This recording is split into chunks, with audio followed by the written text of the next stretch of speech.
Hello, everybody. Welcome to this week's episode of Let's Go Racing, episode 180. We'll be reviewing the weekend that was Texas Motor Speedway, all three national series on the road in the great state of Texas. Tyler Jones on the road this week. I'm holding the reins down, and we'll have Brett Alper here coming up on today's show. And Tyler, let's get straight to it. NASCAR 3-race weekends, the trucks on Friday. Rain kind of dampers it a little bit. Xfinity on Saturday.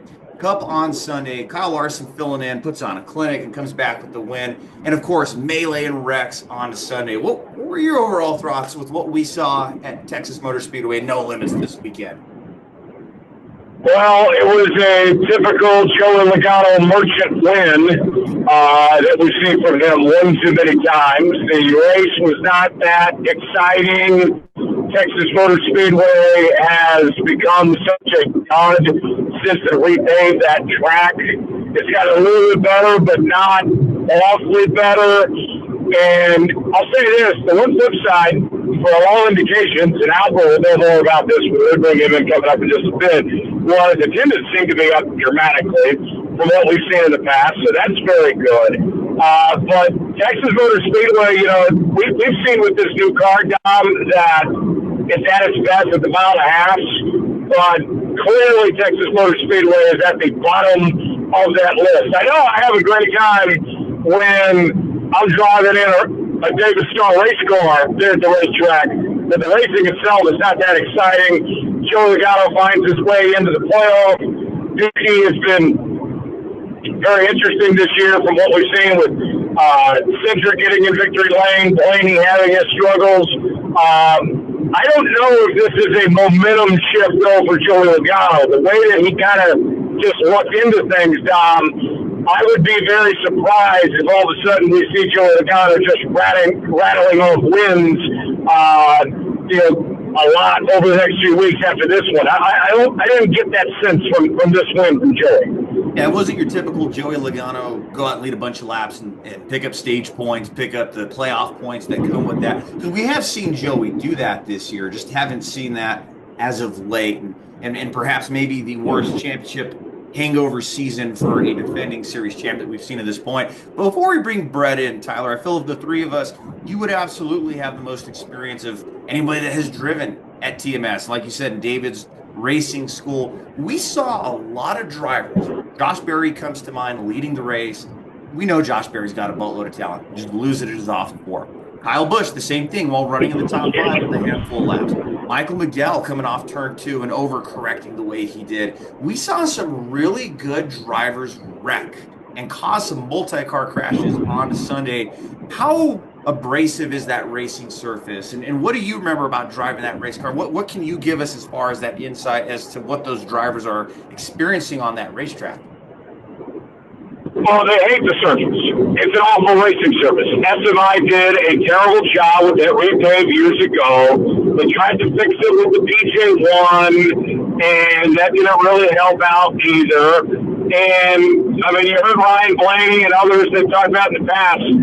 It's not fixable. It's so just gross, I think would be the way I would describe it. And, even though it's such a big track, it's hard to pass and everything. I think the only option left is to completely repave it. And I would expect that in the repave, they probably do something like they did with Atlanta with Texas Motor Speedway to try to bring back the excitement and energy to that place and put on a product that's worth watching for the fans. I think that's pretty much their only option at this point because I don't think it's salvageable. We are in the entertainment business, after all, and it is about appeasing the fans. So you're very curious what NASCAR does with Texas Motor Speedway coming up in the next several years. Tyler, without further ado, our guest this week. I've gotten to know him really well over the last few months, but you've known him quite a bit longer than me. Tell us a little bit about Brett. So Brett Alper is a host and producer at Chat Sports. It is very fascinating for me that I get to be working with both of my work husbands here tonight, between the two of you. But Alper does a great job covering the Titans and the Patriots. He's a big NASCAR fan. And I still remember his very first day in the office he comes up to me and says, "You're the NASCAR fan, right?" I'm like, "Oh, wow, there's actually another one of us in the office." It was so refreshing. And he and I hit it off right away. We went to the race in Austin and had a great time. He was there at Texas Motor Speedway. I was supposed to be there this weekend, but had a scheduling conflict and couldn't be there. But he's covered races all across the country in the past, and now just getting to enjoy things, as a fan of sorts, covering the NFL, and we're pleased that he's joining us right now.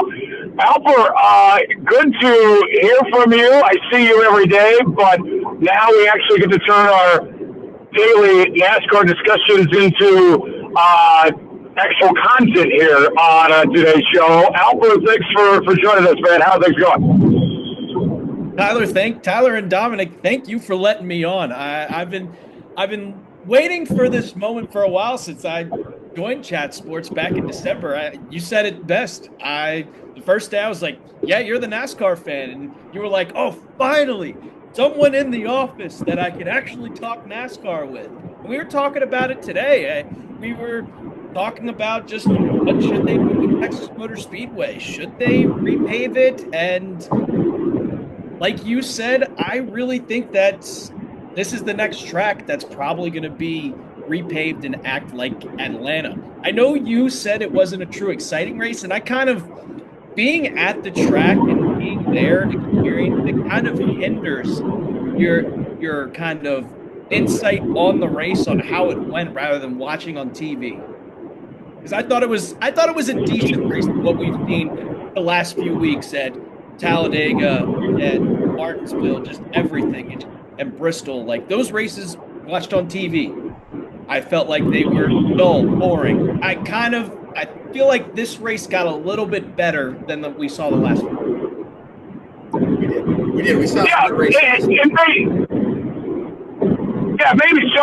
I'll be honest, Alper, I wasn't impressed the last few weeks, so I guess there wasn't really anywhere to go up from here with this Texas race, but I still wasn't satisfied. I mean, compared to some of the races that we saw at that place in the early 2000s, I mean, the fall off has just been, tremendous from what the racing we've seen in the past. But Alper, let me ask you first off, you're from Delaware, Dover's your home track. How did you become a NASCAR fan? What kind of roped you in to the sport? So, like you said, Dover's my home track. I'm from Dover, Delaware. I grew up 5 minutes, and I will not call it Dover Motor Speedway. It will be Dover International Speedway. And when I was 5 years old, my dad took me to my first race at Dover, and I fell in love with the sport. I remember getting one of my first video games when I was a kid too was NASCAR Thunder 2002 with Jeff Gordon right on the cover. I remember playing those games, just memorizing all the drivers, the sponsors, and it got me hooked. I absolutely love the sport, and I've been a diehard for 20 years. It was my first love before football and even basketball.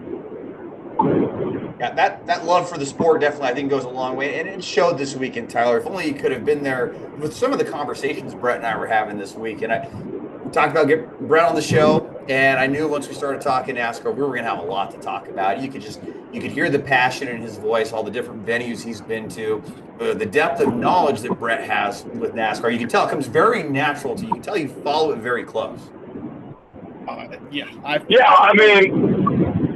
I knew that Alper was serious when he's messaging me at 11 o'clock at night about stuff going on in the truck and Xfinity Series. And I'm like, dude, I don't even know what's going on, here. Like, no, I'm not watching Truck Night in America tonight. I got other things going on tonight. But he's invested fully in everything going on. And Alper, I think one thing that I recognize with him compared to some of the others, it's not just about the Cup Series for you. Like, you're watching trucks, Xfinity, ARCA. I mean, if you're not busy, you're glued into whatever is on track, right? Oh, 100%. I will say I'm not a fan of F1, but I love racing. Like, I'm that type of dude that on a Friday night, I may go to the bar, but on my phone, I'll have the Truck Series, just watching it on my phone, just All right, let's see who's gonna win this one. Is it gonna be Corey Heim once again, or is Ty Majeski gonna upset? I love watching it. Me personally, I think a lot of people are starting to feel this way, that the Xfinity car just races so much better than the next gen, and I love watching every Saturday, watching the Xfinity series, because it puts on a lot of the times a better product. Certainly so. And you watch those Xfinity races, those truck races, you feel like, oh, maybe, I don't know. I don't speak for myself, but it seems like that comparison when you're watching college football versus the NFL, where you're going to get those guys that are fighting for those extra yards as opposed to running out of bounds. I feel like you get that a lot of times with Xfinity and truck, because a lot of these guys, maybe they're still trying to prove something. Maybe they've been demoted, whatever point or part of their career that they're in. I feel like, yes, you get good racing in the Cup Series, but it seems just even more raw and in more its natural form in Xfinity and truck. Oh yeah, 110%. I do kind of miss. I mean, we talked about this, both you and Tyler, that we kind of miss the Bushwhackers from back in the day. We miss Kyle Busch racing in the Xfinity Series every week, and I enjoy watching Kyle Larson saying, I want to dominate these guys, because it makes them a better racer and it prepares them more for the big leagues. It prepares them for the Cup Series a lot more than just racing a whole bunch of 20-year-olds week after week. Oh, absolutely. You get the best of the best in that field. It's going to make you want to get better. And Tyler, I remember Jeff Bodine, he might have told us on our show a while back, but I remember Jeff saying that even in the 80s, when he was climbing through the ranks and he got his big break in Cup, he wanted to race against some of these guys. He said that he got to learn how to race Darlington by following David Pearson in a Busch Series car in '82. Ends up winning the race. He beat David Pearson. I believe Cale Yarborough was in the race. Dale Earnhardt had already won a Cup championship. So you hear it from drivers from 30 and 40 years ago. You hear it from drivers today. They want to race against the best, Tyler. I understand where you guys are coming from, but I'm going to have to disagree with both of you. I hate seeing the Bushwhackers in the Xfinity Series and running trucks and all that. That is supposed to be a minor league series, a chance for these guys to make a name for themselves. It's like it's in the commercials or something, and to put on their own product. And if they want to race against Cup guys and get better, that's what the Cup Series is for. Go get in the Cup Series and go run against these guys in Cups. Me, I think it takes away from it. I understand that it sells more tickets and maybe drives more sponsors, but I personally rather just see them straight up ban the Cup drivers from running Xfinity and truck altogether, for up to me. Yeah, I think that's where we starkly disagree with that one, Brett. And I got to admit, too, it's really cool when you do see some of these Xfinity guys and some of these truck guys run a Cup week. And like we've been seeing Jesse Love get some reps. And he junked it off a turn 2 at Texas late in the race. But even Kevin Harvick said that's good for him to get that experience, because he knows what to know in that car going forward, what that feels like. You can't replace that as opposed to maybe sim time. Maybe you get a little bit of reps there, but the actual experience you're going to get behind the race car is something you just can't replicate anywhere else. And we'll talk more about it here in a minute when we're talking news and notes. But we're going to have Corey Heim running the Cup race this weekend. Jesse Love is back behind the wheel of an RCR vehicle at Kansas in the Cup Series. So really neat to see a lot of these guys trying to get more rep time. And, they're not going to go out and win. But a lot of those guys will say they can run as many laps, all the laps. That's a success, especially at those points in their career. Yeah, 100%. And you said it best. We're also going to see Connor Zilic we've seen him in a couple races. At some point he's going to get up to the Cup Series. Couple of years ago, I think it was last year, that we saw Carson Hocevar just get a couple reps. It's good for these guys, these Xfinity drivers, just to get, even if it's not in the most funded team and they're going to run in the back, just to get experience in the next gen car, because it's just so much different than the Xfinity car. Oh yeah, I mean, think about Ross Chastain. I remember interviewing him many years ago after he won a truck race at Kansas, and I asked him, I said, all right, what's your expectations for the rest of the weekend? You're running Xfinity and Cup, and he wasn't too excited about the Cup race, but he was excited about getting the reps. And I can't remember who he was driving for at that point. It was it was like Tommy Baldwin or something. And but look what it did for him later on as he finally got that full-time opportunity there with with Chip Ganassi and then Trackhouse. When he got a legit ride, he was ready to go in no time. You mentioned the sim stuff, Alper. I got to bring this up. I don't know how many people know this, but Alper is a big sim racer on the iRacing circuit. He calls himself a super speedway merchant because he's out there winning super speedway races in trucks. Alper, you're on a simulator about every night, it seems, right? I do when I have time. With work, it's kind of busy, especially when you're working the late nights. But if I get the opportunity, I'm turning it on. I'll sign up for a race at 10 o'clock, 11 o'clock. But I'm terrible at short tracks. I'm decent at intermediates. I don't do road courses. Too hard. Just put it out there. Way too hard. But super speedways, when I can just go all out, I love the drafting tracks. Atlanta, they had Atlanta with the Truck Series a couple weeks ago when it was the second week of the season, and that was probably the most fun I've ever had on iRacing. We need to get Tyler behind the wheel of a sim rig. We were going to run a league in 2020. They ended up being, I think, another scheduling conflict. But, man, some of those NR 2003 leagues back in the day were a ton of fun.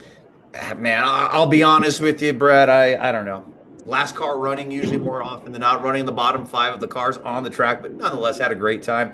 Raced against some guys that have run in the Xfinity Series now. When they were kids themselves, we were all teenagers, like Andre Castro and Brad Pettis, Leighton Sibley, who's now working PR in the sport, Drake Alvarado, who's a photographer as well. A lot of these cool guys that have done that. So I turn that to you and look at the iRacing stuff. Who are some cool guys you've gotten to run against or connect with on the platform?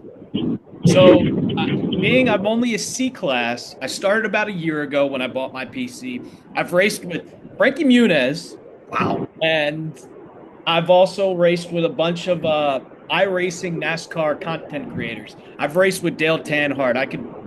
I'd probably say 25, 50, 30 times over and over and over. Just a bunch of people I see streaming iRacing. And when I see him on Twitter, I'll talk to him. And the one thing about the NASCAR community, NASCAR Twitter, it doesn't matter who you are. It doesn't matter if you're a guy with 30,000, 50,000 followers, or you're a guy with 500 followers. They're all engagement, and if you talk to them, they'll talk to you right back and talk some NASCAR any day. What I really enjoy about it. That's the best part. The NASCAR community absolutely comes together. You're listening to episode 180 of Let's Go Racing. Dominic Aragon with the reins this week. Tyler Jones on the road. Brett Alper, Chat Sports here in the house with us. So, Brett, I know you've been to various racetracks. You called Dover home. What are some of the other venues you've gotten to see? What are some of the other NASCAR experiences you've gotten to enjoy over the years, whether that be in person, virtually, watching from home? What sticks out to you? I mean, I've seen every race on TV, I can say that. I covered the Pocono race 2024 and 2023, the last 2 years, working for a local TV station in Scranton, Pennsylvania. I've been to Bristol. I went to the night race last year. And this is where I say, like, it kind of hinders your mindset of, like, oh, that race was really boring. Because it was my first time at Bristol, and I thought that was the coolest thing. And then I go back and watch the highlights. I'm like, oh, man, Kyle Larson led like 400 laps. That wasn't exciting at all, but just being in the atmosphere. I used to go to the Coke Zero 400 at Daytona every single year. Dominic, we talked about it. I was at 2015 where we thought we lost Austin Dillon. And been to Coda now, went with Tyler. Been to Texas now. I'm trying to think of any other. Oh, I went to Nashville in 2022 when we had a big rainstorm, and the race got back up at like 9-10 o'clock at night, and it made the Nashville race. Oh yeah, I was at that race. That was a great race, actually. That was an incredible race. Chase Elliott ended up winning. It was a battle between Chase Elliott and Kyle Busch, and that was an exciting finish. My first time in Nashville. Those are some of the tracks I've been to. I want to go to Talladega so bad. Never been. It's the one I want to really badly. You'll love it. You will love it. You've been to Talladega, I love it. Right, Tyler? I have. I've been to Talladega one time. I'll put it this way. I slept in my car in the infield right next to Talladega Boulevard because I had one too many drinks. So that's kind of describes my Talladega experience. It was incredible. I had a great time. Alper, who were some of your favorite drivers you had growing up, or maybe some of your favorite memories you had over the years? What comes to mind in that regard? I've told both of you this. I was never a high-profile driver. I wasn't a Dale Jr. fan. Wasn't a Jeff Gordon fan. I was an Elliott Sadler fan. Loved the M&M car. That was my first big favorite driver. He had a big 2004, and then went to the 19 car of Everham Motorsports and kind of fell off a cliff. But those Xfinity Series years, that's what really got me into watching on Saturdays. If your favorite driver stops racing in Cup Series, he starts racing on Saturdays, and you have something to root for. I was a big Elliott Sadler guy. Met him multiple times. Very nice guy. I drove 2 hours to Baltimore, Maryland during a race weekend at Dover and stood in line for 2 hours at a Bass Pro Shops with my dad. I was 8 years old just to get his autograph. Yeah, the commitment right there, Tyler. The commitment to meeting your favorite driver. And I was telling Brett too, Tyler, I personally feel like we never got to see the full, true talent that Elliott Sadler was. We got to see him wheel those Xfinity cars and arguably become the Mark Martin of the Xfinity Series. So close on winning championships, winning races, just couldn't pull it off. But that 2004 run sticks out to me as somebody that he could have ripped off a ton of wins like how Kurt Busch did in 04. Elliott Sadler had the team and everyone behind him, the sponsorship, the support to do it, and just it didn't happen. I remember him leading a lot of races, but I think of even like an Eric Jones today, Tyler, like maybe Eric Jones is this Elliott Sadler's generation, or the generation, he is the Elliott Sadler of this generation, rather. We're not seeing that full potential actually pull out like we deserve. Oh, yeah. I mean, Eric Jones, I think, in the right equipment could compete for championships, but he hasn't been given that opportunity since he was wrongly ousted at Joe Gibbs Racing. But Elliott, this sport, it sucks because sometimes it comes down to being in the right place at the right time. And in Elliott's case, at Robert Yates Racing, that team was so dysfunctional and so mismanaged. He gets out of there, only goes to a team that was even more dysfunctional and more mismanaged in Evernham Motorsports with Ray Evernham, having taking his own driver in the truck series, Aaron Crocker, and tearing his team apart with all that. It sucks for Elliott Sadler because I think Alper, it's one of the biggest what-ifs in recent memory. If Elliott Sadler would have been able to race for a Roush or a Gibbs or a Hendrick, I think his career would have been totally different. Completely different. Or if Robert Yates just didn't tank. I mean, he had a very, very underrated crew chief. I'm not even going to say underrated. Great crew chief in Todd Parrott. Mm-hmm. Dale Jarrett's crew chief, and it just didn't pan out for him. And I think the most Elliott Sadler moment, I thought about this after we spoke on Sunday, Brett. Think about that 2009 Daytona 500. He's leading. Oh, my God. And he loses the lead on the lap where the race gets, he's 2 laps, a lap or two later, the rain comes and Matt Kenseth wins. I'm like, are you joking? Yeah, he was like 20 seconds away from winning the Daytona 500. That caution flies 20 seconds. Seriously, I think he got freight trained going down the backstretch, and he was 5th at the time of caution. He would have probably lost more spots.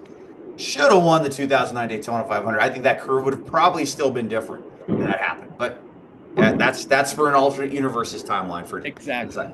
Not this timeline. Not this timeline. So coming up on this show, we've got the news and notes segment as well as our Ask segment. So we're going to start with news and notes.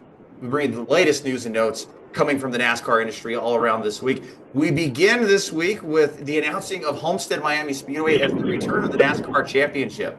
NASCAR announced on Tuesday, May 6th, the return of the 1.5-mile South Florida Speedway, Homestead Miami Speedway, to play host to the NASCAR Championship races in 2026.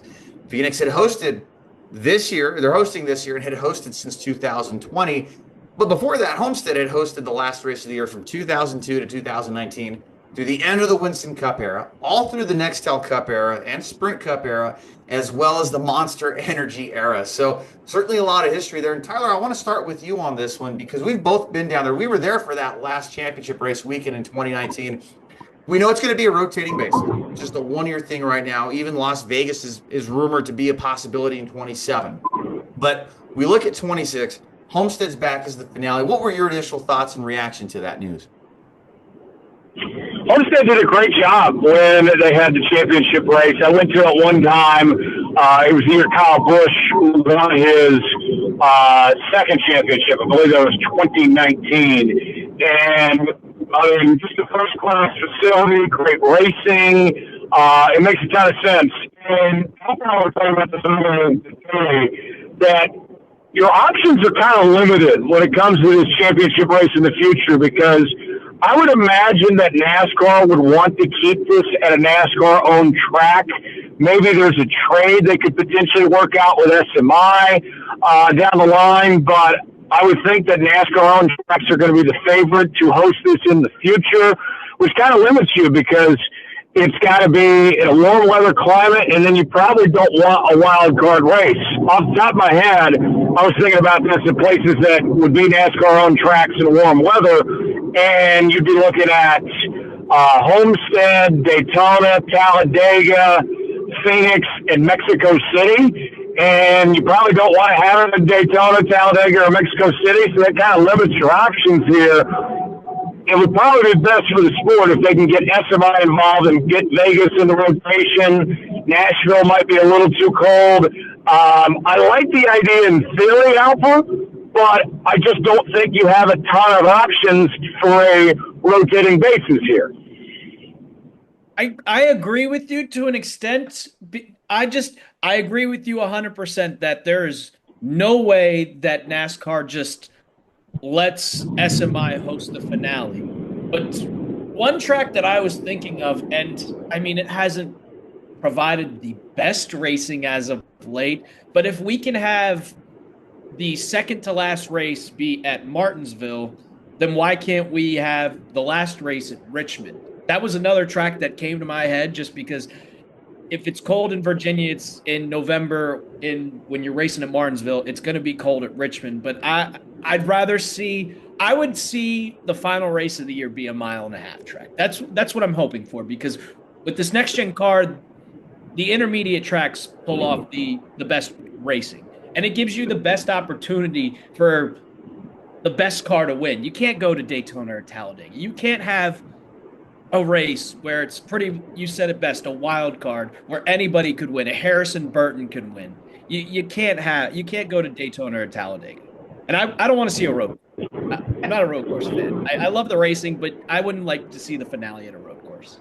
And NASCAR executive Ben Kennedy was on a media call on Tuesday as well talking about it. That I think Jeff Gluck of The Athletic did ask him about SMI and the potential of Las Vegas. And Ben did say anything is on the table, at least from what I read from that. So maybe, like you said, Tyler, you've talked about this, maybe some sort of trade with SMI. Brett, do we look at, okay, the trade-off is SMI gets the finale, but then a NASCAR track gets the All-Star race that year, or work out some sort of deal where it's a tit-for-tat kind of deal?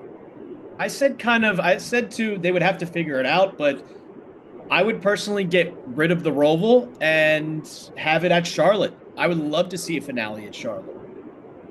That makes sense. You end the season at NASCAR's hub, where most of these teams are based out of or are going to be close by. This will be a fun one to watch, but very interesting to see how many tracks they add to the rotation as we look towards 27 and 28 and so forth. Other news that came out this week, some broadcasting news. TNT Sports announcing on May 6th their lineup for their NASCAR coverage throughout the season. So starting in June, they take over with their broadcast portion of the season. And they're going to have Adam Alexander, friend of yours, Tyler, and a friend of the show, doing the play-by-play coverage alongside Steve Letarte and Dale Earnhardt Jr. joining their booth, coming over from NBC. You're also going to have Marty Snyder, Danielle Trotta, Alan Cavana, as well as Shannon Spake, Jamie McMurray, and Parker Kligerman, Jeff Burton, Larry McReynolds, and Mamba Smith, a part of their on-air talent lineup. So, Tyler, maybe not necessarily a shock to those who may have already been privy to that, but your thoughts on the TNT booth this summer? I think they've done a good job putting together their lineup. Adam does an incredible job. Dale Jr. is as good as it gets. Steve Letarte knows the ins and outs on the crew chief side of things. And the others, Shannon's another friend of mine. She does a great job, with Parker and Jamie. They've worked so well together on the Xfinity coverage of CW. They'll do good with the studio show. The pit reporters, Marty's been around a long time. Alan Cavana, same thing. And Danielle Trottis, she's going to do the prime stuff too. She's very good. I'm intrigued, Alper, with this altcast. I don't know the details. I would assume it's going to be a true TV type thing, but Mamba Smith, Jeff Burton, and Larry McReynolds, three very different individuals. That might be pretty fun to watch, to flip over and see what the hell is going on with those guys. When you first told me that earlier today, I was like, wow, that is an interesting three. I wonder just what they're going to do with the alt cast, because you already have Adam Alexander and Letarte, Dale Jr., all those guys doing the actual booth. But what different are you going to make the alternate broadcast that someone else that, let's say, doesn't like the main play-by-play call to tune into that altcast? I know with True TV and TNT, with their basketball coverage, sometimes they'll simulcast and have an alternate cast where they'll talk about just the gambling aspect of it. I know, Dominic, me and you are big into, Tyler too, big into the NASCAR betting world. Like, is that something that they're going to bring on the alternate broadcast, or is it going to be in-car audio? I love what Max is doing, where you can have a driver cam at any single point. You can pick whoever it wants. I know it's a subscription. It's just kind of interesting. And also another thing, I'm upset I don't get to hear Rick Allen's voice this year. Well, gosh, missed opportunity. Maybe an opportunity to come back at some point. I know he was doing some PA announcing at some of the various tracks at the beginning of the year. But, Brett, you said it best there. Speaking of gambling, one thing we do here on the show, we talk about the opening odds every race weekend. Looking ahead to this weekend at Kansas Speedway, it'll be the 38th installment of the NASCAR Cup Series at Kansas Speedway, a track, Tyler, that you hold near and dear to your heart like I do. And you look ahead to the AdventHealth 400 this weekend. I'm not going to make you guess this from the road on the odds, but looking ahead to this weekend, Kyle Larson is your odds-on favorite at plus 350 according to the Caesars Sportsbook. He did win this race last year, and he's won multiple times at Kansas Speedway. Ryan Blaney plus 650. Denny Hamlin and Tyler Reddick, co-favorites at third with plus 700 odds. William Byron, the Daytona 500 champion, at plus 800. Christopher Bell, the 3-in-a-row winner from earlier this year, plus 1,000. Then you start looking down the list a little bit more. Last week's winner and defending series champion, Joey Logano, plus 2,200, alongside former Kansas winner Bubba Wallace. Ty Gibbs, who's never won, plus 2,200.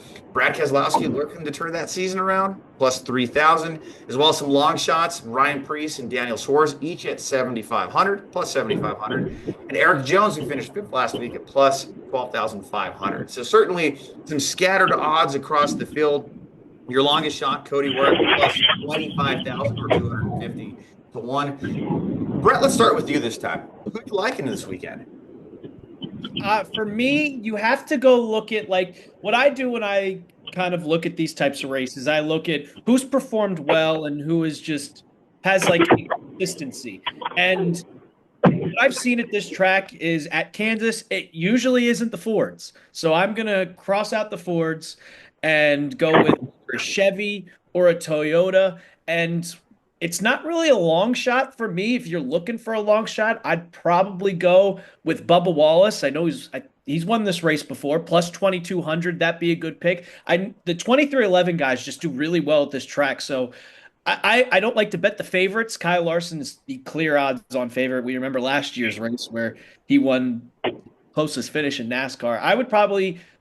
I'd honestly look at Bubba Wallace at plus 2,200. I think that is a great value there. Really great value pick there too. Tyler, let's turn to you. Let's start. You kick off our picks for the race weekend, the AdventHealth 400 at Kansas Speedway this weekend. Who's going to victory lane? I feel like the easy pick would be Kyle Larson, and it's probably the smart pick, but I'll be a little bit different. I'll go with Tyler Reddick to get into victory lane for the first time in 2025. My namesake at my home track, of course. I love Kansas Speedway, as you know. I've been there more than any other track on the circuit by a long shot. And 2311 has figured this place out. They always have a ton of speed. They always have a great shot to win. Tyler Reddick's run well here in the past. Give me Tyler Reddick to get it done this week. All right, he's penciling a Reddick for his first one of the year. How about you, Brett?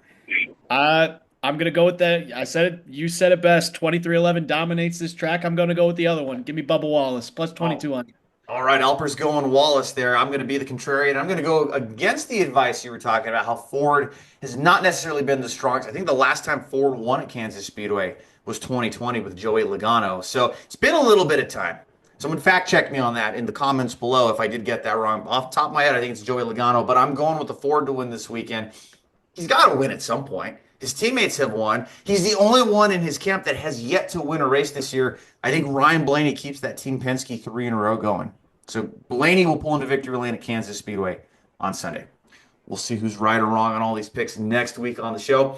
Time for everyone's favorite segment before we get on out here, the Ask segment. We want you guys to send in your questions to us.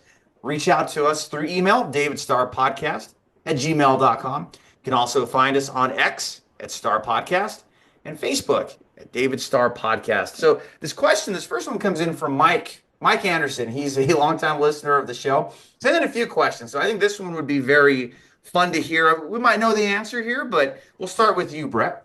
We'll work to Tyler and then myself.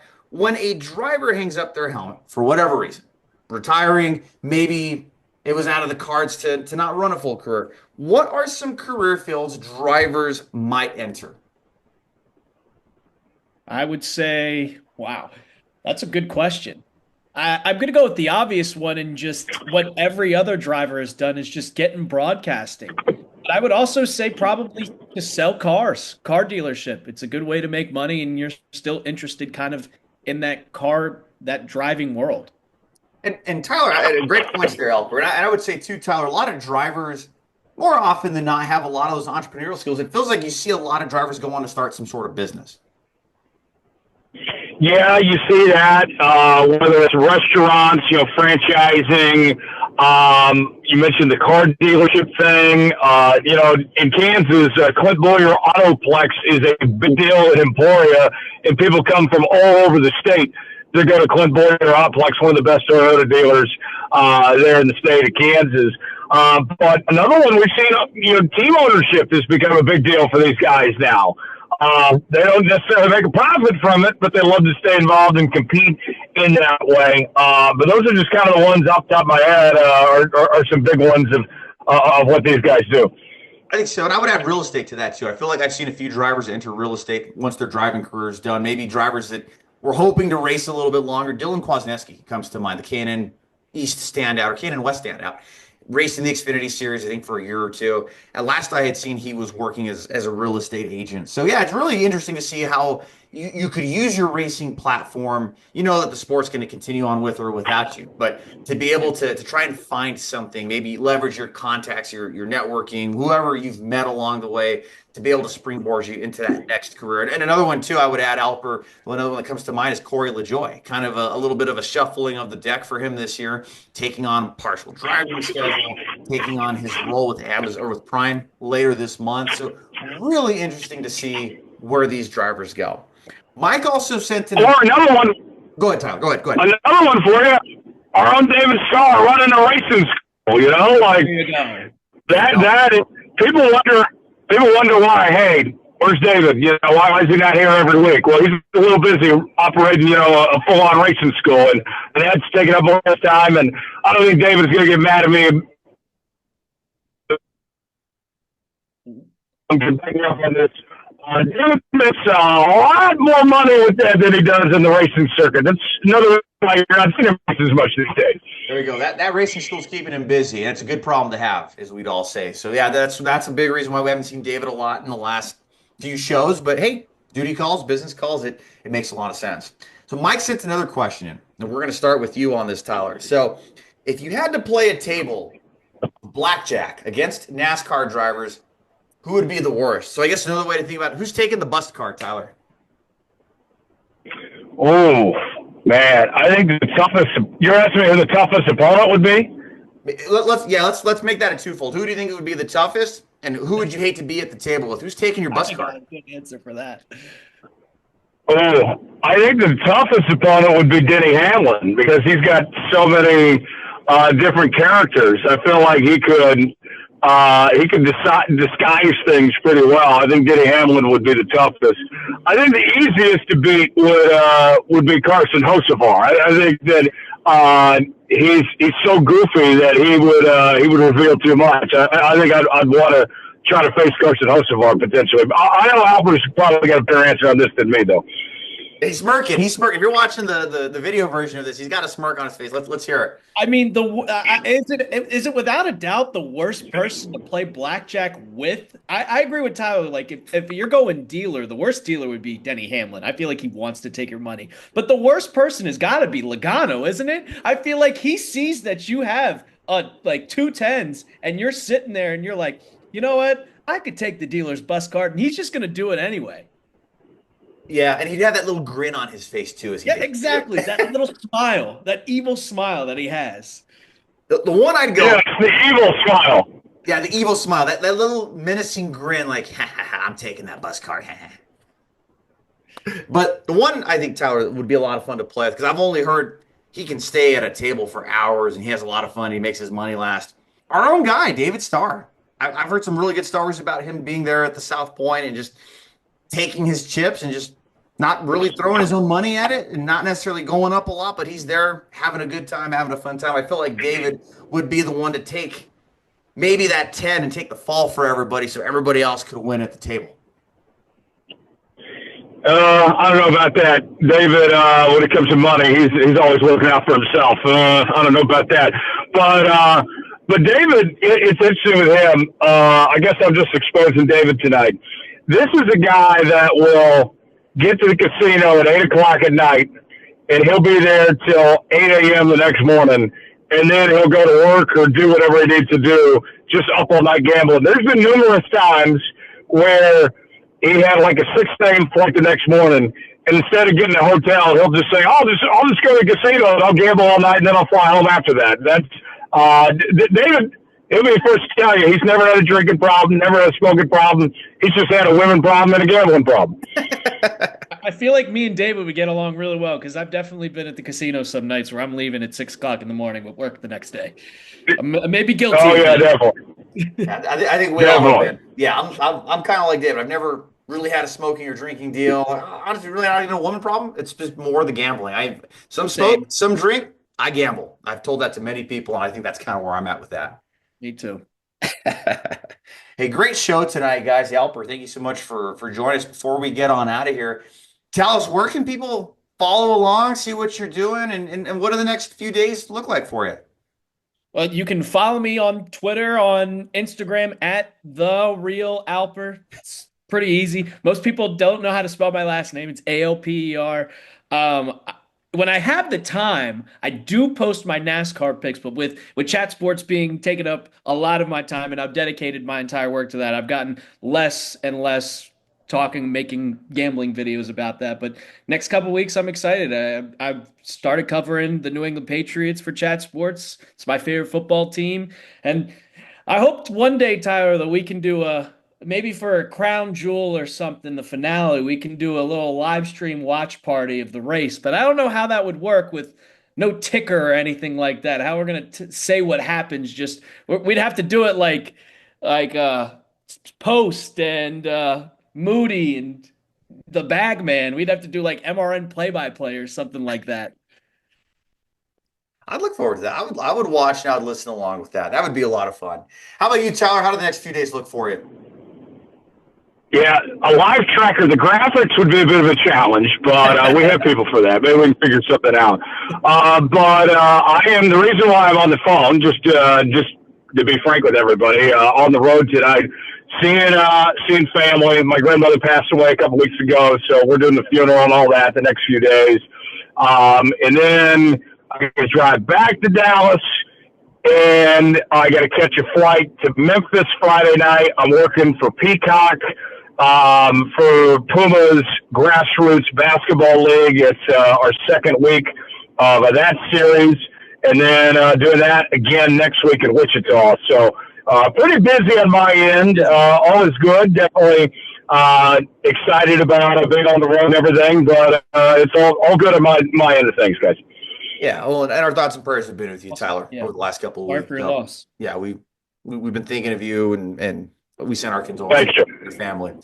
Absolutely. And just over here in New Mexico, it's going to be a nice little home weekend after being on the road at Texas and in Fort Worth and Texas Motor Speedway. And Tyler, you'd be very, very, I think, happy and proud of us on our way to the racetrack on Sunday. We made sure to stop and have some Heart 8 barbecue. So we thought of you while we were having some lunch on the way to TMS, but just had to share that with you. Heart 8, my good Tom, we've been over this. There's so many better options than Heart 8 barbecue. My God.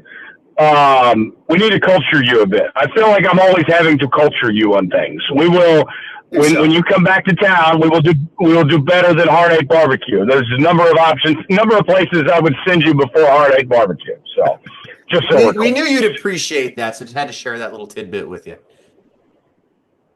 I'm disappointed. I'm very disappointed in you, but I'm not surprised. Oh, love you too. Love you too, Tyler. Well, that'll do it for this episode of Let's Go Racing. Tyler will be back on the helm at the reins next week with episode 181. You can always subscribe to our show. We're on Apple, Spotify. We have the video version on YouTube. We always look forward to hearing from you guys. Leave a comment here on the YouTube video if you're watching along. Also, shoot us an email, davidstarpodcast@gmail.com. If you want to get involved with the show, we're always looking for partners. Just drop us a line. You can also follow along on Facebook.com/DavidStarPodcast, on X @StarPodcast. And like Tyler says, leave us a 5-star review or don't leave us one at all. Part of the Studio Soapbox network of shows. For Brett Alper, Tyler Jones, I'm Dominic Aragon. So long. We'll see you guys next week.